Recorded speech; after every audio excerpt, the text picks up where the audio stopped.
វមេសុតាំង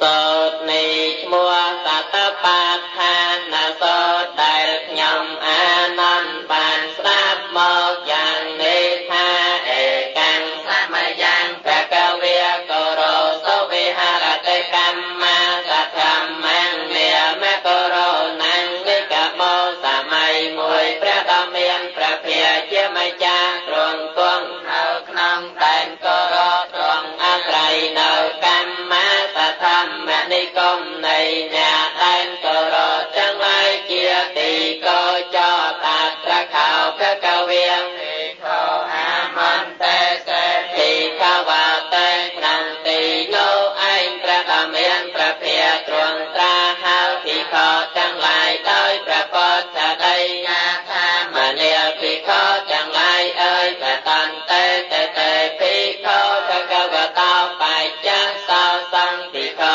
ទាំងឡាយនោះទទួលព្រះពុទ្ធដីកានៃព្រះដ៏មានព្រះភិយាថាសូមទ្រង់ព្រះមេត្តាប្រងភគវាអេតតវោចៈអេកាយណោអយ៉ាងភិក្ខវេមគ្គសត្តាนังវិសទ្ធិយាសោកបរិតេវានੰសមតកមយតោខតោមនោសាนังអថង្គមេយញាយ៉ាងសអធិកមេយនពាណាសសៃជាកិរិយាយយតិទាំងចត្តារោសតបដ្ឋានាព្រះដ៏មានព្រះភិយាទ្រង់តានព្រះពុទ្ធដីកានេះថាមនាលភិក្ខុទាំងឡាយផ្លូវគឺសតបដ្ឋានទាំងឡាយ4នេះជាផ្លូវមូលតែមួយប្រព្រឹត្តទៅដើម្បីសេចក្តីស្អាតវិសេស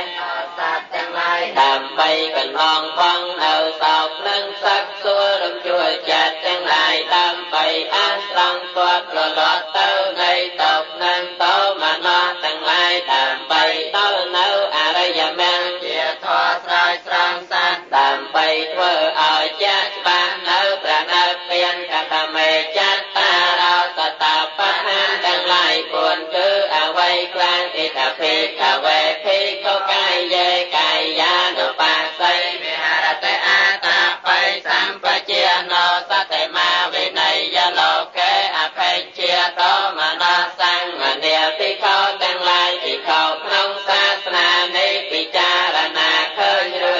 យនៅកាយក្នុងកាយមានជាយាមជាគ្រឿងដុតកំដៅនៅកិលេសប្រកបដោយប្រាជ្ញាដឹងសពមានស្មារតីជាគ្រឿងកំណត់បណ្ដេញបងនៅអភេជានិងតមនោក្នុងលោកវេទនាសុវេទនានុបស្សីវិហារតេអតាបិសម្បជាណោសតិមាវិន័យលោកេអភេជាតមនោសង្ឃពិចារណាឃើញរឿយនៅវេទនាក្នុងវេទនាទាំងឡាយមានជាយាមជាគ្រឿងដុតកំដៅនៅកិលេសប្រកបដោយប្រាជ្ញាដឹងសពមានស្មារតីជាគ្រឿងកំណត់បណ្ដេញបងនៅអភេជានិងតមនោក្នុងលោកចិត្តទេចត្តានុបស្សីវិហារតេអតាបិសម្បជាណោសតិមាវិន័យលោកេអភេជាតមនោសង្ឃពិចារណាឃើញរឿយនៅ